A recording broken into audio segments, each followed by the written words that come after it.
many faces are there in a standard Rubik's Cube? 7, 6, 5.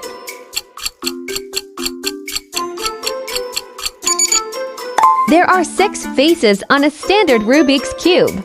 Right, left, up, down, front, back.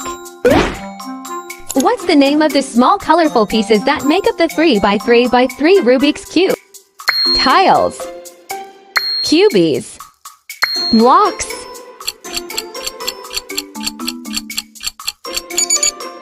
The small and colorful pieces, edge and corner pieces that make up the Rubik's Cube, called cubies.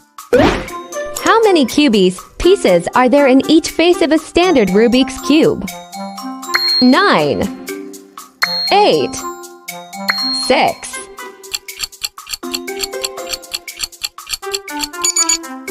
In a standard Rubik's Cube, each face has 9 pieces, cubies arranged in a 3x3 grid. 4 corner cubies, pieces. 4 edge cubie pieces, 1 centerpiece. Now tell me your score in the comments. 3 out of